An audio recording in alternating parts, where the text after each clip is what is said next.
Good morning, Giants. Welcome to Wake Up with Giants TV. Have you ever wondered how to live a fulfilled life? Well, we got a great show for you.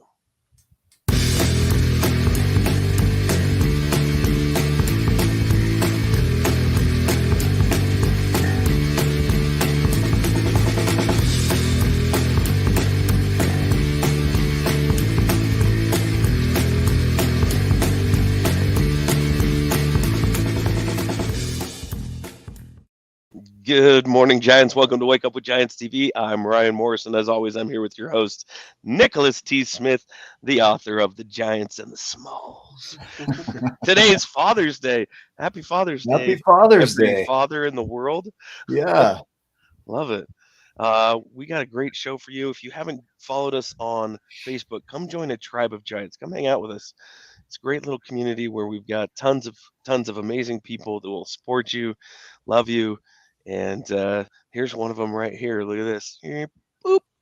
There we Amy go. Hi, Amy. Bernier. What's up, Amy? We got a lot of them. So, Yeah. uh, and yeah, if you can find us, we're all over the place. So I think we have over 500 pieces of content, which is a which is a lot. A lot. We're Yeah. excited about it. Thank It's you, like Amy. ordering from Cheesecake Factory. I know, right? The You don't know menu's what to watch. overwhelming. Right. But if you don't like one, you can try another one. Thank you, Amy. That's right, man. If you don't like one show, pick another. That's And right. there's always dessert. Yes, for sure. Well, Nick, do you mind introducing our amazing guest today? I don't mind. I'd Oh, love to good. introduce Teresa. Yeah, she's That'd be weird amazing. if you said, I do mind. I want to say this the right direction. Yeah, I do mind. Actually, yeah, Yeah. really Yeah. uncomfortable. Yeah. Teresa's great. I got a chance to sit with her in conversation the other day, and she's 71 years old. You'd never know by her energy. She's semi-retired. She's a mom. She's a grandma. She's a friend, and she's a neighbor here in Utah. She's in Centerville, Utah. She was employed full time by the Utah Medical Association for 30 years and retired 4.5 years ago, but she's still working part time at the Ogden Clinic where she's been for 26 years. So today we're going to learn from her about living a fulfilled life. And I think I want to say this in the right direction. Steve Hardison is her brother, not the other way around, right? Like, That's right. that's I'm right. big sister. Right. So That's if you awesome. want to know where all the wisdom comes from, well, we're at the source here. And we're going to dive into how to live a fulfilled life. Steve's calling right now. Is he? Is that what that is? Just kidding. It's probably a telemarketer because that's my landline. Is that what that is? Do Yeah. they still make those? Well, yeah, and they can come in real handy because Yeah. part of my contribution now is I serve on our HOA board, Yeah. and I'm over landscaping, the trees, drainage, mosquito abatement, and Man. so that's a good way to filter the calls when somebody has something that's gone wrong, because then I don't have to hear them at me, but I can hear what they're saying and then handle the situation. I like that. Yeah. So Well, let's dive into your journey. Let's dive into you and who you are and your philosophy of life. And we'll do that through some questions, or we'll get way off track and it'll go amazing anyway. okay. So I think you have an unbelievable way of living. And what I'd want to know, if we look at your journey and we go back in time, there was probably a time where maybe you weren't living like this. Maybe you were a little more unconscious in your life. Maybe you felt like you didn't have a say in your life as much as you do now. Is that accurate? Well, it's accurate for me in the younger years, Yeah. and coming out during the younger years, there are aspects of your home that you take with you. For me, had a lot of problems with Okay. comparing not only myself to myself as to what I should be doing that I'm not doing, or having those messages in my head of what I thought somebody else was thinking about me, Yeah. comparing me. And so came to find out, years later, the wisdom comes in and you find out that comparison is the birthplace of suffering. Yeah. Yeah. Wow. Yeah. That's really fresh this week. I've had several conversations around comparison. Yeah. And it's so easy to do. And what's interesting, the way that you worded this is that we have these ideals for ourselves of where we think we should be, and we compare against that and how apart we are from what we think we should be. And then we have these thoughts about what we think other people are thinking about where we should be. And then we have this gap between where we are in that form of thinking. So there's dissatisfaction in both areas because in both places we just don't measure up, right? Can you Yeah, and speak to that a little bit? it can cause a real paralysis too, because you just keep bumping into your own thoughts, and that's what gets in your way. Yeah. Okay. Do you want to dive a little deeper on this? Well, so dive a little deeper into what regard? Well, What into the regard is thought. that? So tripping up on our own thoughts, right? Yeah. Getting blocked by our own thoughts. Um, how did you discover that that was actually happening? That you had a realization that that was present, and then Okay. what are some things that you do to kind of offset that, alleviate it? Well, I'll go back a little bit. Okay. Let me preface it with saying I have lived how I am now in this mode for quite a long time now. So some things I really have a hard time remembering, because how I cope now is what my norm is. Yeah. Okay. And the past really doesn't have any seduction to me. Yeah. The past is nothing to me. So I have to go back and kind of think for a minute. Yeah. We So can make something up too. I mean, if yeah, I think most of it was made up by yeah. most everybody. So um, I remember when okay, it was probably when I had two small children. And I realized that from the background I came from, that I really didn't know what it was to be a parent. I was feeling the true responsibility of these two young lives. And so I started to read and I started to research. Yeah. This would be in the early 70s to mid 70s, and there wasn't a computer sitting around everywhere. Not everyone had them. It wasn't available. So I went to places like um, anything that came to me. And it's funny because when you start making that commitment to look into things, they seem to come to you. Yeah. They seem to come to you. Viktor Frankl comes to mind, James Allen, even people that nobody even really talks about anymore, Norman Vincent Peale, Zig Ziglar, Dennis Waitley. Yeah. Dennis Waitley was a good one because his deal was doing within when you're without. And so he would give you exercises to work with your thinking, Yeah. so that even when you were in a real dire place, you could still be at peace in your mind. Yeah. So then I also went back to looking into in what I learned too was a part of that should be spiritual for Okay. children.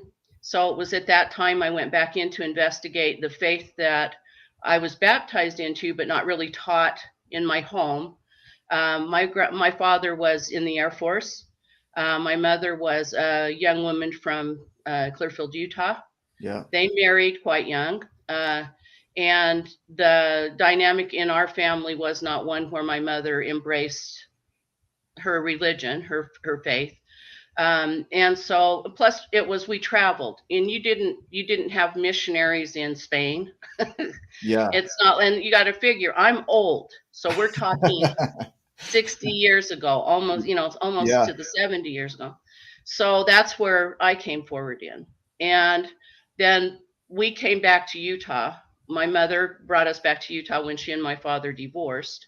Yeah. And so my mother worked a lot, then went to school to try to get her own feet underneath her.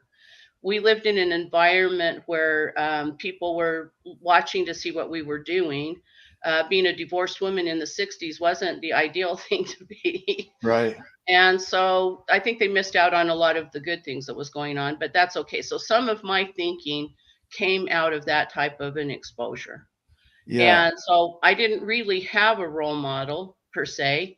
My mother was a hard worker. She left all of us with a work ethic that's real killer, Yeah. but not really an example of how to lead because she wasn't there. There Hmm. was no one there. My grandparents were next door for emergencies. But the plus side of that too is we were able to be a little more free thinking too. Yeah. So it was through reaching out and reading other people. So if somebody asked me if I had a mentor or something like that, I never really did outside of myself. And Jesus Christ is very important in my life to me. Yeah. Yeah. He would be a mentor via scriptures. And these gentlemen that I named are just a few. Of the years coming forward, there's been others. And Yeah. I don't always read to better my condition.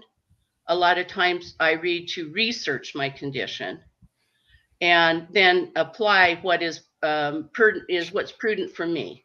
Yeah. Because I don't have to take everything everyone says, but if you come across something that you can design to make your vehicle run a little better, you're sure going to do that. Yeah. And if you've been using a hammer and it takes an Allen wrench, you're not going to be getting a very good outcome in the toolbox. So Yeah. that's I hope that answers your question. That didn't at all. No, Okay. I'm just messing. That was great. No, what I hear in it is there was an adaptation or evolution of who you became during this experience. So mom's divorced. She's doing what she can to teach you grit and stick-to-itiveness and work. And but for the most part, not there. So you're dependent on others for mentorship. You kind of hear on the outside how you might not fit in from your social connections. So there might be some judgments that come up around that. So as you're learning from a space of researching you, right? Rather than maybe learning from them, but really figuring out why you do what you do and how to transform that. One thing I've heard in research is that every time you form a memory, you create a new neural connection. And so these things that you're doing are creating memories for you. And in that's creating a new connection, a new way of being. So it might not seem like much is happening in that space, but there's definitely an adaptation and evolution occurring. So like now when you say that you've got to go back and really think about what led you to where you are, it really does take thinking because you're no longer that. Am I right? Yeah, I don't know what that was. Yeah. I can share what the actions of that was, but I'm not event. attached to it. There's not really any feeling. There's nothing that keeps me there. Yeah. I don't have a need to go there. There's nothing there for me. Okay. You know, when you start to question things like what you believe about your life, what you've believed about people, other things like that, and you hit on certain truths for yourself, it has a tendency to collapse all those lies. And with that collapsing, also as the importance goes away. But the beautiful part is you're no longer burdened by those things. Yeah. And they don't hold you back, and you're no longer using them for a misshapen yardstick. Yeah. So okay. It leaves you free to move. So the feelings kind of leave you anchored into the past. When you feel attached to the past and you feel the feelings of the past, then that keeps you stuck there, right? Correct. And so the more you can detach from the feelings of the past, it just becomes an event, just like any other event in the world. Like some events are meaningful and others are not, even though they're happening to all of us. Some of us make it mean something and others don't, right? Depending on how we feel about it. Well, that it's very true. And see, you have the nature and nurture stuff come up all the time in reading and everything. So some things in that I question because I have some very vivid memories when I started questioning my own thinking that would take me back to the 12-year-old girl. And a 12-year-old girl that made a decision based on something a sibling said that then came forward in my life and caused me a lot of trouble. But I then would peg that was my family that did that. But it wasn't. It was a 12-year-old girl attaching to something she heard someone say and bringing it forward. And that's catastrophic. But when you realize that, see, it's like, oh, it's not like having you ripped asunder or something. It's like you're willing to accept what you just revisited. But it has no power. You can see it for what it is, but I'm seeing it for what my version of what it was. Yeah. But that was very freeing to understand that, because there were things that did, and I can tell you exactly what it was. Is that was the beginning of when I started borrowing someone else's judgment about me. But I created that. They didn't. I did. Yeah. And I made some real stumbling blocks for myself in life going forward, listening to people who had stuff to tell you that didn't fit into your world, but you followed because you gave up your voice and you let other people be the higher authority instead of recognizing for yourself. Man, I see that consistently I see it in my life. I see it in other people's lives. Like this worry about what other people think, but the worry is all right in here. Like Yeah. we take it in and then we make it mean something and do something from there based on what we think they're thinking, which is such a paradox because we don't know what they're thinking. And a lot of times they don't even know what they're thinking. So we take that judgment on as though it meant something, like you're saying, at a 12-year-old age, with that thinking and that mindset and that emotional state made it mean something that carried forward probably for a long time. Right? Yeah, easily into my 30s. Yeah. Wow. Yeah. Yeah. 18 years it carried forward from a 12-year-old decision, right? Well, and then the realizing of that still takes you even longer. For each time that revisits, you're more aware of it, and so you do a reconstruct.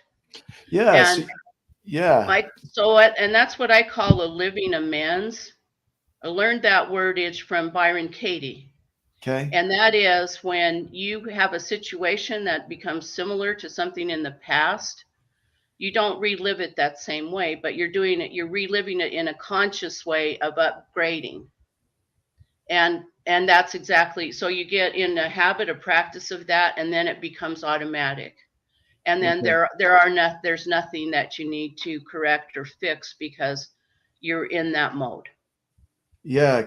Can we clarify that? Because I think I get that. And the way I hear that is that we amend things to improve them, right? So instead of going back and going at it from the behaviors that we used to have, that we're used to, we come in with a new way of being and start seeing it or experiencing it from that. Am I hearing you? But you're always the one that's doing that. I'll give you an example. So Okay. My youngest son has had a lot of challenging situations in his life. And there was a point where, a lot of parents, and I'm not faulting them because you do what you can do, will say to somebody, go away until you're better and then you can come back. Well, how are they going to get better if they are losing a support system in the first place? So at that point, and there had been plenty of times before that I was that other parent that said, when you're fixed. And I realized on a situation, do you want me to tell you a story that really clipped that for him? So, okay, with me. So this is about, my son would have been 17-ish. And I hear a knock at my door at 4:00 in the morning. I go to the door and I said, who is that? Because that's weird to have happen. And he said, it's your son. And I said, which son? And he said, Jordan. So I let him in. He walked up the stairs and I could see the back of his head was cut or had been mended, had been sutured. And we had this thing at the time. When he was in his addiction, he would always mess with his hair. Like he would go platinum blonde or he'd have animal stripes or something. So it was always a dead giveaway. So the hair was blonde. There was a fresh bandage on the back of the head. This mother said to him, mind you, this is my son. He comes and he could go anywhere in the world, but he came to my house for comfort or whatever he thought he was going to get there. And I lay into him, tell him how, isn't it great that somebody's responsible enough to be able to get those, for you can go into any hospital and get those sutures. Didn't ask him what happened, not anything else. He looked at me and he said, I don't need this shit. And he turned around, he slammed the door, and he was gone. And there was something that happened that broke through me like lightning, that showed me the slimy person I was in that moment to this most precious person in my life. I fell to my knees on the stairs and I asked God, please let him come back. No matter what it takes, just let him come back and I will straighten this out. I will clean this up. And that was where it began with my son. So then each time there was something that would challenge in our old interaction, our old dance, I would not let it play that way. And so now today, that son and I have a wonderful relationship. His life has had so many changes in it. It's beautiful. And I love him to death. I'm allowed to have that love back and we can be present with one another. But it took from then till then about 2016 for that evolution to come, but you have to do it yourself. You don't, it can't be another person, because this is my living amends. Yeah. And so it's healing, but I shouldn't have been that way in the first place. Look at the damage and the lack of caring for this person that is so precious to you. We should be loving every moment that they sit with us. And instead, what are we doing? We're judging the crap out of it. Yeah. Right. But, yeah. In that too, though, like you weren't conscious or aware until he slammed the door, said, I don't need this shit, slammed the door and walked out.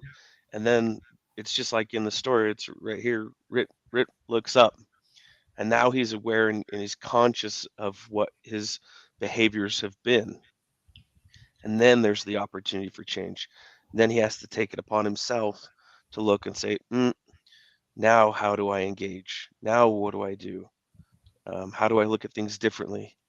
Who can I go to for help? Those different things. Well, and about that same time is when I learned the power of capturing, because before that, you think things, but you don't really make them real. And so I started to write down what I needed it to be like and what tools I would need to get there. And I just then started taking it from the mind to the paper that made it physical. Then I could make the commitment, then I could accomplish it, I could complete it, and then recomplete if it was necessary. But until you clearly define what it is that you're seeking to have happen, why would you think it's going to have any great outcome? Because you're going to slip into old patterns. For me, I realized that we have to question, and the number one question for me was, what am I getting out of this? When you blame somebody else for the garbage that's coming into your life, what are you getting out of that? Whatever you're getting out of that is greater than what you're trying to accomplish, because you're falling back to the blame elsewhere. Yeah. So the external locus, right? The idea of an external locus of control is the idea that if they do something, then I can change. But as long as they keep doing what they're doing, then I can't change in here. And then we have this fallacy, this sunk cost fallacy. Well, I've done it this long for so long. And, I've got all this cost sunk into it. Why change now? Right. Like I don't know. Yeah. Maybe that is a thought. That wouldn't be mine. So I don't know. Yeah, no, that's what I appreciate about you is the amount of ownership that it takes to really own all of what's going on in here.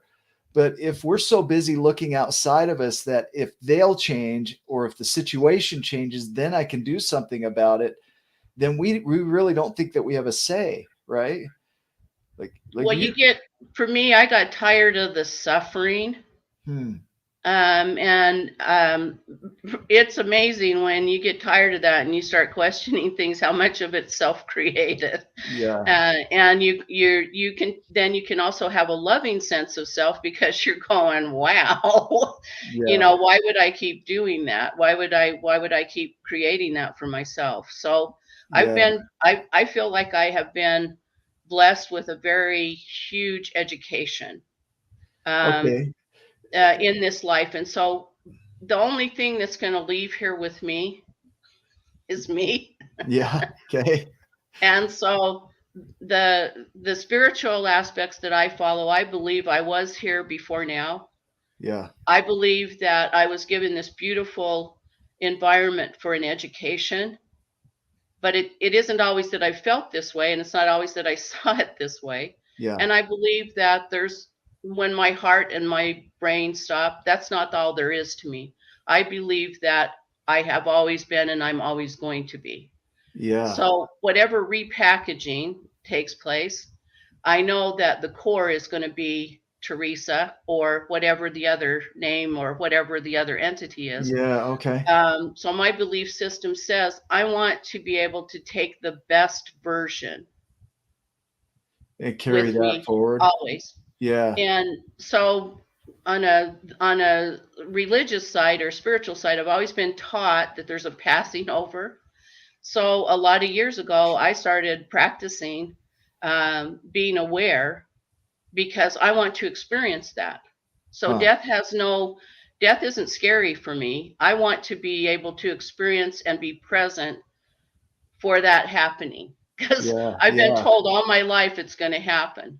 So I'd like to be present for that. Huh. So it's just things like that and I know I'm cuckoo with stuff with certain things, but it's my cuckoo and I like my cuckoo. I like my cuckoo too. Yeah, for Cocoa Puffs. Yes. Yes. Well, so I've studied, as we look at the journeys that we teach, the journey of unconsciousness, where everything's outside of you or life is just happening to you. And then you wake up to the awareness that you have a say in your life. And then we often see people go into a grief state, which is, I think, the education and learning state, where you really get a chance to look at how you've played life and the gap between where you are and where you think you should be, and then make a determination from there of where you want to go from here.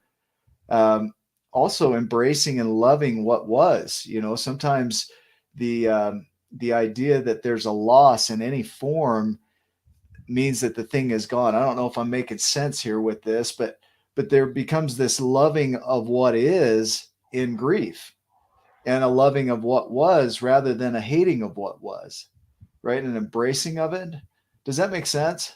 Well, for me, how I would capsule what you just said to me is, Yeah. and I would feed back to you is, I always seem to end in gratitude. The research or whatever I do with myself, I always seem to land in gratitude. Yeah. And that gratitude is for the pleasant and the unpleasant. There doesn't seem to be in the human existence for me, the things that, and I've been given some really rich experiences to traverse. I've seen the beauty in each of them.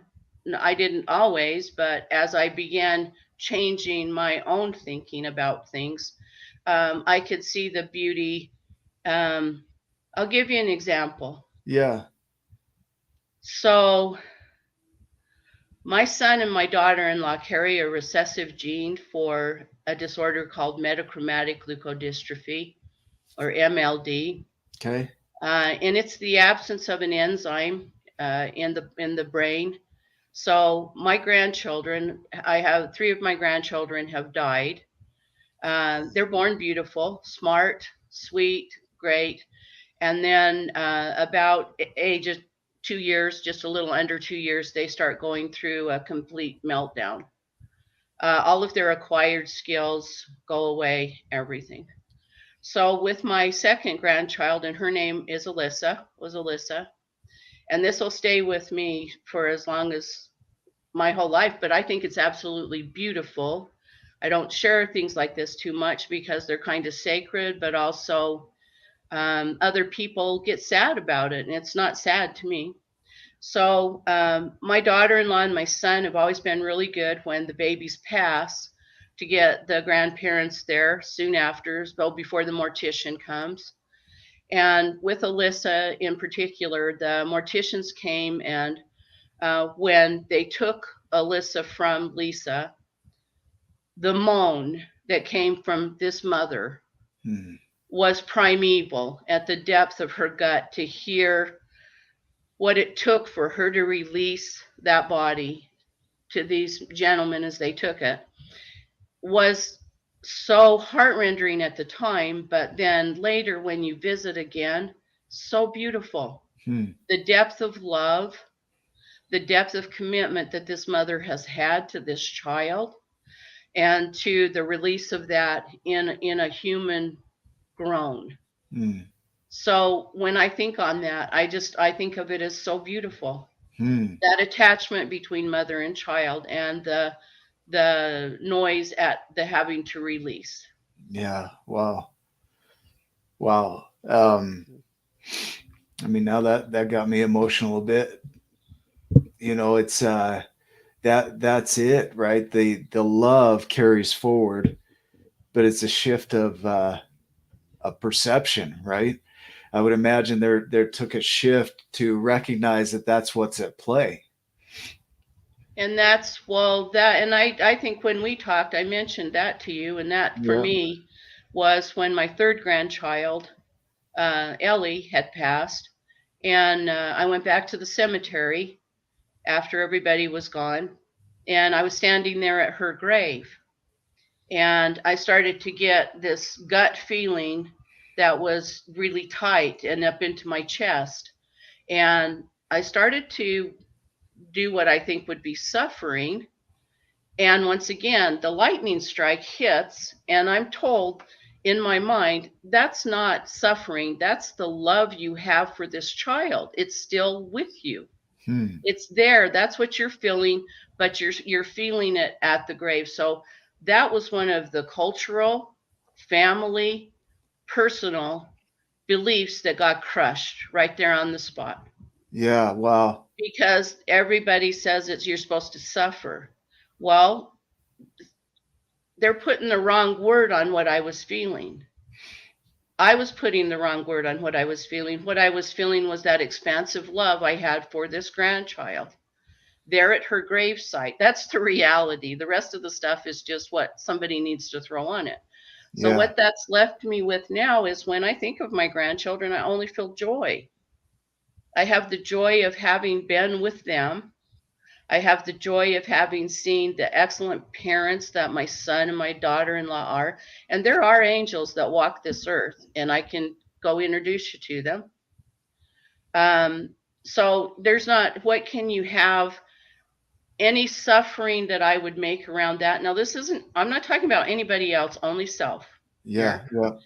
Any suffering I might create around that would be a loss of gratitude for having had that. Mm. And I don't have any confusion over that. Man. What I love is that you can, if somebody might not go through that exact experience, but they're going to go through experiences that to them are like that Yeah. are heavy. Yeah. And if you can do what you just said and look at them, have that perspective shift, and then have the gratitude for the experience, for the time that you've had with the person, or going through that hard time, and then what can you learn from it, and how can you grow, and all those different things that could come with that experience. I think that's absolutely, that's life changing. 'Cause you could get stuck or Yeah. start going down a road of negativity, or anger, why me, hate God, hate people, all kinds of things. It can be a really dark road too. But Well, I love that perspective shift. those things were worked through with the initial blow of my grandson. And he was the first to, I mean, when he was diagnosed, we thought maybe it would be, cerebral palsy, something, because he had a difficult time walking. But what we came to understand was far from that. Hmm. And when you read or you got an idea of what was ahead for him, and then to then live in that, the lesson I learned from there, and each of them, Taylor, Alyssa, and Ellie, have all left a legacy for this grandma. And for Taylor, I learned with him to let it be what it is, with the experience that I had with him. And with Alyssa, she handled a lifespan of changes that we have over 70 years in a condensed period of 3 years. And she handled it with the mastery that she could, but she loved her body. She didn't ever have any trouble walking or being strong. She carried things twice her size, but she had a real hard time letting go of those things. And so she was really a lesson in resilience. And then Ellie, I don't think anything, she was a combination of cerebral and just joy. She was like liquid joy. And so from each of those times, it's different for my daughter-in-law and my son, and I get that. And so I don't have these conversations with them that I'm having with you. Because at one time when I did have that, I could see that they felt minimized, my daughter-in-law especially. And so their suffering is not something I can help them with. And that's the way it is with other people. You sort of have to make that choice. Doesn't mean that I didn't understand what suffering is, and suffering took place there, but it's just like if you got a fence out there that's got to be painted and you got to paint it. You can either go there pissing and moaning, or you can get the stuff and be happily and get the job done. But what I learned with Taylor was I robbed myself of the full experience of that grandson, because if you can picture holding him, and you're holding him, he's in your arms, you're loving him, but your thoughts already have him in a grave. You can't be present if you're separate like that. So with having learned that with him, I was able to be more present for the period of time with my other two grandchildren. I do have a granddaughter that doesn't have metachromatic leukodystrophy. She's beautiful. She's 16, has her first car. But the love that my son and my daughter-in-law had for children and the need to have their own family was such that they had a 1 in 4 chance with each pregnancy that the child would have metachromatic leukodystrophy. They were willing to take that chance, and my grandchildren, for the ages that they lived, had every benefit that my son and my daughter-in-law could provide for them. The short life that they had was made beautiful by my son and my daughter-in-law. You don't know. You don't know what is going to be handed to you, but I feel very grateful to have had the experience of them. Yeah, the gratitude as a tool, and not necessarily just a to-do, but a tool, right? Like a thing to get us back into recognizing the good about our situation, the good about what we're experiencing. And it doesn't feel like that. There are times where that loss or the perceived reality, the way that it is so intense that it can be really hard to see the gratitude in that, the good in it, right? Yeah.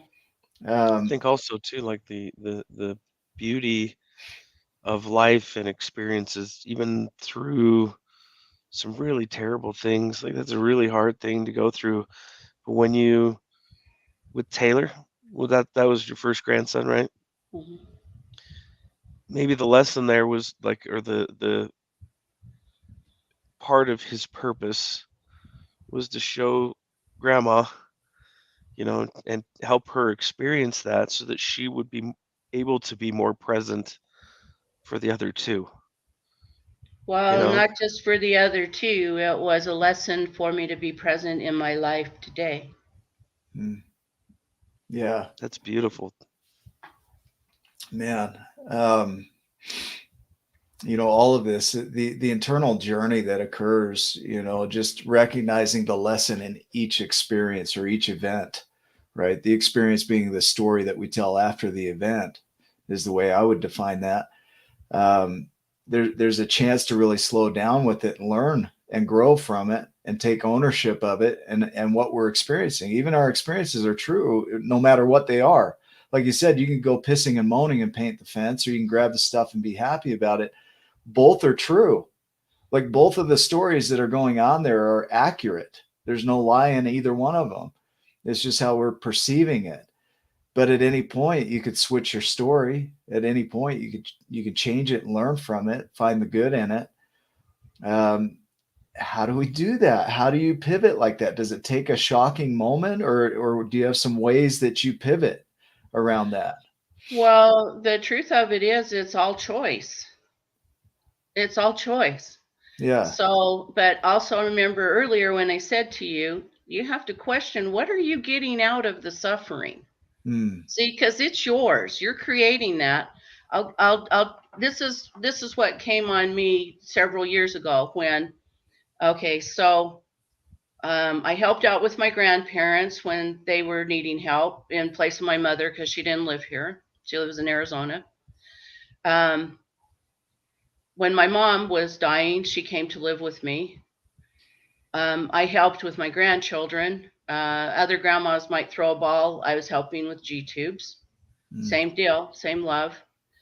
My youngest son has had 2 decades, nearly 2 decades of incarceration, addiction. And once again, see, he's a big miracle in my life that I stuck around to be a part of, and that my evolution is definitely bittersweet because I did that. Wouldn't want him to do that, but he did. But I benefited by sticking through it with him. All of those things that come forward, you're making choices all the time in where you're putting your endeavors. Those things can all be maintained. It's just how truthful are you being about how you're living. And this is what I say, if you ever really want to know what a person believes and what they do, look and see how they are using their time.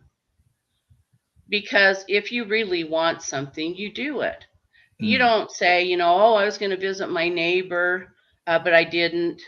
Well, why would you even let those words come out of your mouth? Right.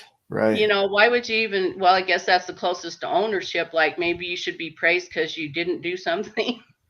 Yeah. Well, the praise comes in the words, right? And that becomes a reward. And then the activity is lost in the reward of the praise, right? So it's like we or feel the the blessing that you would be getting is the ability that you saw the need and you could help.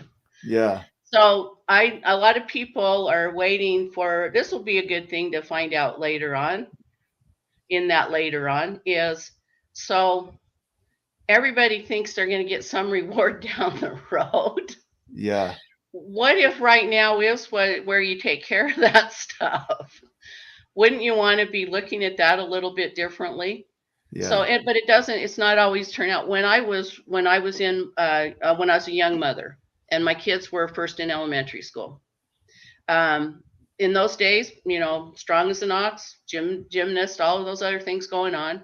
Yeah. So in my neighborhood in Kaysville, I lived in Kaysville at the time, there was a lady across the street, Lydia Sheffield, and there was a couple up on the corner on Main Street, John and Sarah Needy.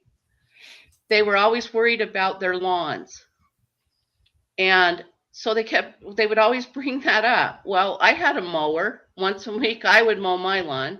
So when my kids were in school, I'd get my yard done. I'd go mow Lydia's, and I'd go mow Sarah's, and Sarah and John's. And so the blessing was in being able to do that and knowing that you took that off their shoulders. But mind you, no good deed goes unpunished, because children that weren't present doing that and a neighbor was doing that, I came under all kinds of scrutiny as to why I would be doing that. Not that it was lovely that it was done and, oh, maybe we should help out or something. None of that came into the game, but I was questioned as to what my intent would be for doing that. Oh, I love to sweat. I love to be covered with gasoline smell. Those were all the lovely things that I love to do that for. No, I did it because I heard their concern and it gave them peace. And I had the blessing of having the strength to do it at the time. I did it. It's done. Didn't care what other people thought about it, but it doesn't mean that that doesn't spark you a little bit. Yeah, yeah. When somebody says something that is not at all what you would have thought or what your intent was. Yeah, so it's sparking you. It's not that you don't get triggered by things anymore. They still can be triggering, but you still have a chance to recalibrate and realign with who you're being, right? Yeah, I'll give you something as current as 2 days ago. Okay. I have I have a neighbor that's here, and I'm a member of what I do with the HOA. He's had two different. We have an antiquated sprinkling system here that's always been a dread. I mean, it's the 4 years I've been on the board. It's and what I do, whatever. So he's had two different sprinkler leaks, and the second one he called at 12 o'clock at night. Well, I can't get down into a box. I don't have the strength to get down into a box to turn off a valve. That takes more of a manly strength. So on our board at one of our meetings, I'd ask a gentleman that had come onto our board, would he take that on when I get calls that there's water that's running that needs to be turned off? Would he just go shut it off? And then we can call the landscaping people in. They can turn it back on and correct the problem. So when I spoke with him, I said, and we're friends. We're still friends. He's just he's got a different kind of personality, high wired. And so I told him, well, I don't know exactly what I'm going to do here, but I will make people aware. That was the most I could offer. And so I texted the landscaping people. Couldn't get a hold of the two other gentlemen that usually do it. And the sprinkler was just caught on. It's not going to hurt anything except for it's a drought. Well, Brent then left me a message on my phone. He doesn't know that it wasn't me or whatever, that it wasn't my job to do that, but I was fielding it. And so he said, well, we're friends and everything, but we think maybe meaning he and his wife, we think that maybe somebody else ought to be helping us with this instead of just you, which that's valid, but I'd already been working on it, but you can't always have it be ideal timing. Yeah. So he called another person on the board, which happens to be the gentleman that I had asked to do it. And then he said to Brent, hey, get off Teresa's case. I should have been available for that, and I wasn't. So then Brent went to our property manager, which he's under us. It's not vice versa. And they call and they give him all kinds of heck. Then it comes down the pike. So all I had to do was call then our property manager and say this and this and this and this and this has been. And so everything's fine that way. Everyone's on the same page. Well, Teresa's left with the other breakage he had was handled all within an hour's time. Because it was at a place where I could do something about it. It wasn't at 12 o'clock at night. And so you start having those things feed back in. Yeah. And the easiest thing to do there is, hey, Teresa, when that's happened to you, you have been feeling how he's feeling. Your actions might be like his are if you were thinking what he was thinking. Yeah. So, get over yourself. So then I go out to get my mail yesterday, and Brent's out front. Hi, Brent. It's done. It's done.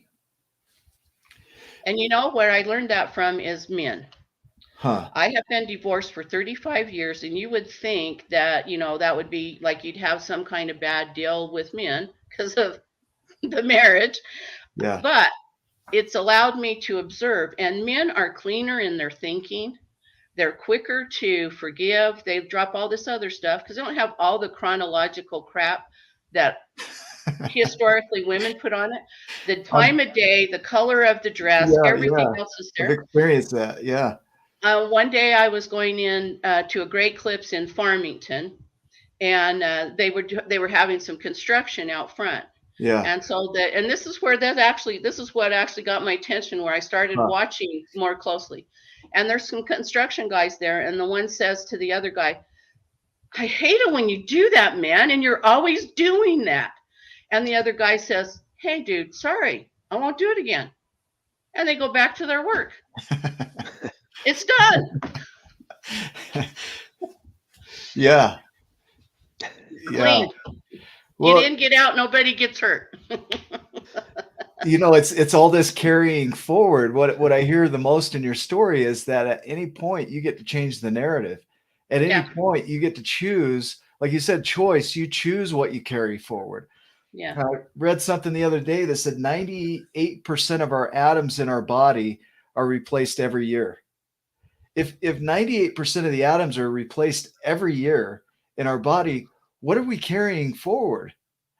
I mean, there would have to be a reaffirmation of what we're carrying for that to be reconstituted in our bodies, right? I mean, we have the ability to change constantly, yet we tell ourselves all the reasons why we can't change, or that it's outside of us, or it's somebody else. If they would do this, then I can. And Then, I hear all this ownership in your voicing of it of, hey, I did some stuff. I can well, clean it but up. see, once again, those same people, Yeah. they're not questioning what they got out of it, what they're getting out of it. And we don't do that because you're using it as the reason you're not doing something. Yeah. What do you mean I'm getting something out of this? This is suffering. What do you mean? Like, no, Yeah. I can see now looking at some of my own stuff of, oh yeah, I totally get payment out of Yeah. that. Well, and the payments, it's just like, so the need to be right Yeah. on stuff. And this is a Byron Katie once again, but this was very helpful with my son Jordan, Yeah. because Jordan, well, not that he didn't learn it from me, but he has an extreme need to be right. I mean, he will go to, and he's very smart, he's very intellectual, he's very pragmatic. So it's hard to argue with some of the stuff unless he's building an army Yeah. for you. But so what I've just learned to say to him when he goes on one of those jags is, okay, Jordan, you be right and I'll be free. And so in my head, when somebody that I'm interacting with that comes forward, and that's once again, that's my judgment on it, that they're needing to be right. I don't need to be right. And if they need it, they can be it. I don't need to correct that. And then I go off like a lark, who cares? Yeah. That's for men again. That comes from the construction place. Get in, get out, nobody gets hurt. We've had this figured out all along, and then we think we don't. Yeah. Yeah. Ryan, what are you hearing? You don't want to know. I was thinking about, I think it's Big Daddy, the movie Big Daddy with Adam Sandler, where the little kid is playing a game with Rob Schneider. And he's like, "What is this game? You always win." The guy win. That's the name of the game. Is I win. The kid made it up. Bullshit, he says. That's where my mind was when you said that. Like, there is this need sometimes to be right, especially when feelings get involved in pride, and it happens to the best of us. But I love being like a lark and being this sounds thing's very beautiful. convincing. I mean, the stories that come out of here are very convincing. I look at some of my stories and I'm like, damn, like we say, Ryan, I would buy that in a bookstore. That's a Good great storyteller. story, right? The problem is it's not objectively true. It's like in here it's true, but out here there's another version of that. And so, I think that the idea of fulfillment, the words fulfilled, I was looking that up this morning. What does that mean? It is simply that, full and filled, filling something up to full, to capacity. And that's in each of us. Because if we're feeling like there's lack, there's going to be this perception of lack in our life. And so we're not fulfilled, right? Same with enjoyment. It's adding joy to an experience. Well, we're the ones that decide if it's joyful or not. It's not like it's inadvertently or innately joyful by itself, and then we take that thing in and now it's joyful because we had that. It's like we decide. Is that accurate for you? There's the thing is, see, I don't have a need to bounce it off of somebody else anymore. Yeah, like I just did. Yeah. Well, I'm just saying. Yeah. So, but I know it's like, it's me. This is me. Yeah. But I don't ask that you be me. I only ask me to be the truer part of me as I can be. Yeah. Because I'm going to be taking this package with me. I wake up in the morning, it's with me. I'm going to be doing this pack. I'm the same all the time. Yeah. But I still have those things that creep in, just like anybody else does. The difference is I like to keep it monitored because I know what that is when it's needling on me. And now I know to look at me first. So I was still working at the medical association when I was formulating this concept to personally for me. And so I had the same job for 30 years, but I had new employment quite frequently during those 30 years. Yeah. Because I changed this. So if something was going on, I learned automatically to ask myself, what's going on with you? Because you're seeing this, and this. So what's going on with you? Yeah. And I would take it back to its source, and I could figure out what it was.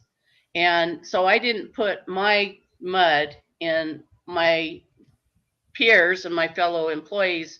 I didn't track my mud into their place. Because we are always leaving our muddy tracks on other people's lives, and that's sacred ground. But until you get that, you're not going to get it. It's not possible, and I can't help somebody with that. But that's all choices. And in the choices that you're making and the areas that you learn to respect in yourself are respected then in others. Yeah. And it's not a hard process. It just takes care of itself. It's this idea that I keep popping up here is that I want others to be like me, but I don't even like being like me sometimes, right? It's like I have these expectations of you, but I'm not even good with those over here, right? Well, good luck with that. Yeah, good luck with that. Well, so when you're doing what you think I should be doing, yeah, let's talk, but not until then. Yeah. And that's where the judgment part of stuff is people. You hear people saying, well, you should, you need, all of these other words. And they don't, for me, this is what I see when those words get used. And that is when you do the should and the need over here, and what is over here. Yeah. You're in that suffering gulf in between. Yeah. The in between. And that isn't there. It's all prefab in the brain. It's not even there. And none of it is even real. The in between. Okay, so the word interest is an in between, and when we're interested, we haven't decided one way or the other. So this idea of being in between is where the suffering is. Yeah, it's the in between that the suffering occurs. Yeah, when you solidify and you start getting good with you, then all of a sudden, all the stuff happening outside of you really doesn't have as much impact as it used to because you've solidified inside of you. Right. And then what branches from that is it goes into the other things, your finances, your physical state, all of these other things. You start realizing that it's really stupid to think that somebody else is going to take up the responsibilities for what you didn't plan for ahead. Yeah. And so with it, then that's where the finances come in. You need more money, you make more money. If you see a need that you need to cover emergencies, you need to channel. In about 1996, I don't know what I was watching. I don't even remember what I was watching, but I remember that it hit me in my gut. The thought that, your kids are always going to help you out later. So, you think of them in the back of your head like they're going to be some helpful aid. Yeah. So, like if you don't plan properly, they'll show up for you. Yep. Well, I realized in a moment, once again, that comes that lightning thing that says to me, that's pretty ridiculous to put your structure based on whether somebody else is going to show up for you or not, when right now, you should be taking care of that yourself. It's taking responsibility, right, Teresa? So I started then reevaluating And as a divorced parent, I was going in the hole. he's being a smart aleck there. What's That's the what we're good triple at. F? Well, in every show, just about, I tend to use 3 words that start with F. One is the F word that we all know. The other is farts, and the other is fractals. And so somewhere we sneak it in. And so Steve has called us triple F, or said triple F ever since. So he started noticing the pattern. Well, he would have a special attention to the fart one. Yeah. Don't ever pull his finger. Ever. As a sibling, this is firsthand knowledge, right? Yeah. He's a good person to have as a brother. Yeah. And then that's the other thing. I'll just throw that in here. I don't know what our time is looking like. Oh, I guess we're getting there. But so the importance of coaching. I was having this thought the other day when I was driving to the clinic. The shape that our world is in right now. Yeah. The PC stuff, the Me Too movement, all of the other stuff that's hitting the schools, everything else. I would just suggest, if a person has money that they want to put to good use, to find themselves a good coach, because you're going to need it with what's coming forward. If what's happening now in our country continues, you're going to need all the help you can get to figure out how to formulate to keep yourself square and your children square, just to keep not getting mentally out of it. Yeah. So if there was ever a time that I'd say people need to seek out an individual who's grounded, it's now. Yeah. Going forward, because the PC stuff is teaching small. Yeah. It's not teaching people how to be giants. It's teaching people how to bellyache, how to cry. I, as a female, there were years when there's a lot of discrimination. I just never realized it. Years back when I was young, had the 2 young children, I was working at a company called Cutter Laboratories. They did Volutrol, which is regulated blood pouches for children. So you had to have a lot of dexterity. But during those times when I'd look up on the board, I would see the difference that men made in their wages versus what women made at the same company. So I had the physical strength. So I applied, was the first woman to be hired on in what would have normally been a man's job. I needed to earn the money, and so I was willing to do that. But it wasn't attractive. You got to wear one of those cute onesies with the rubber boots. Yeah. But I wasn't in it for ego. I was in it for the other. But I learned how to scale down a 42,000 liter kettle to take the pH balance in it. And it served the purpose for what I needed. And that was to have the added income while the children were small. Beautiful. What does it mean to be a giant? What does that mean to you? Well, I don't know that I am a giant. But and I think a person would be, if somebody's a giant, they did that. Yeah. Okay. I wouldn't take credit for making a giant or being a giant, but where I would take the credit is I always support giants, and I would always be there to help them do what they need to do.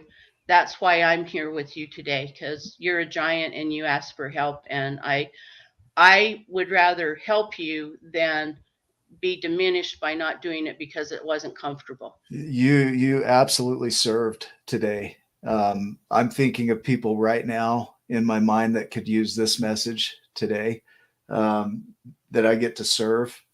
I needed it. I need to hear it. You know, it's often these stories that we tell in our heads can get in the way of our value. And what I hear in your story, in your journey, is this realignment, this constant realignment with Teresa, the one that carries forward, the one that's going to be here through all of time, through eternity, maybe, right? That person, honoring her and being in alignment with her and researching her and figuring out what she needs to do in this world, and not worrying so much about what others are doing, but what I'm doing in relation to others. Like, that's powerful. To me, that is giant, because you're creating a peace with yourself, right? What were you going to say? I was just going to say thank you, because what you said, yeah, that's it. Yeah. Okay. That's it.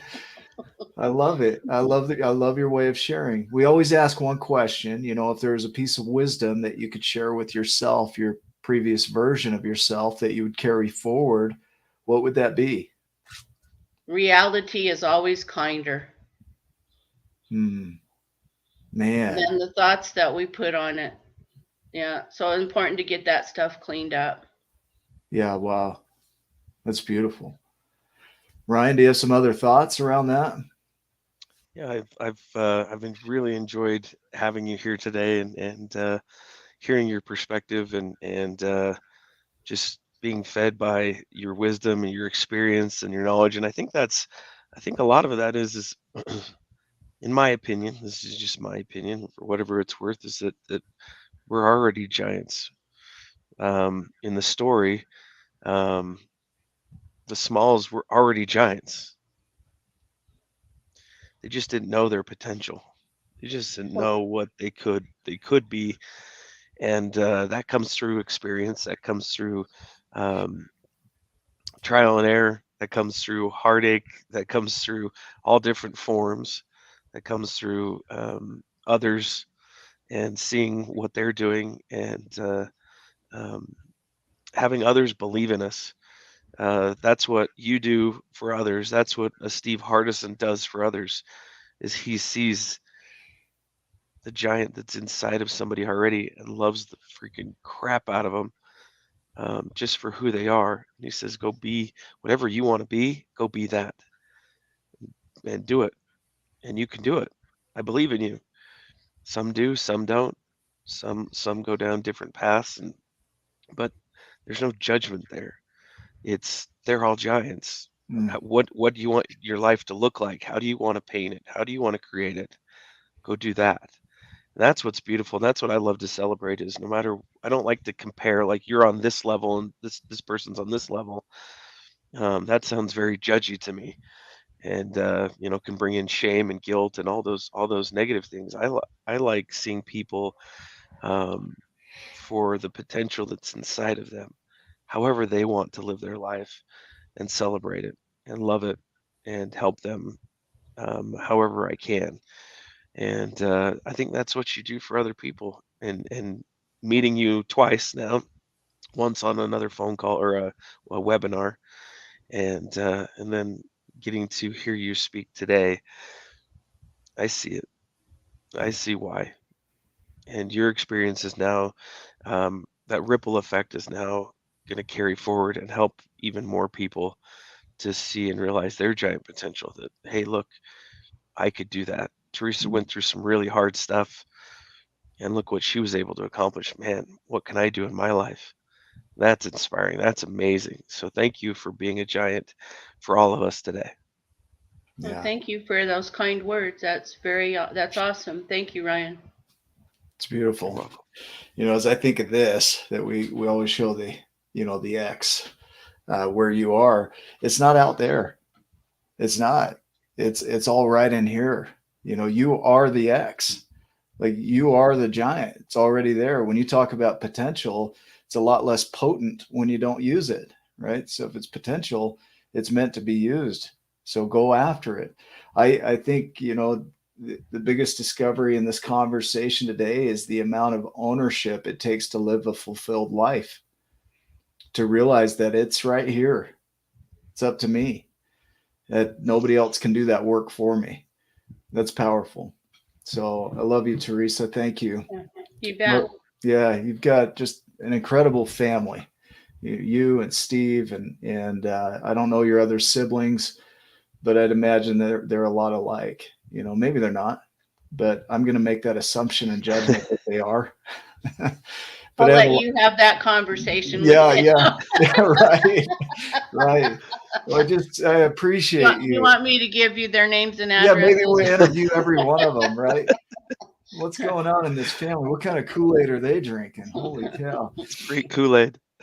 Well, for you that are watching, the hope with this video and all the others is that this inspires in you your greatness, that you see yourself in Teresa's story, that you can see the similarities in what you're living with what she's lived, and learn from her lessons so that you can improve and research yourself and live a better life around what you want to do. That's the whole purpose of all of this.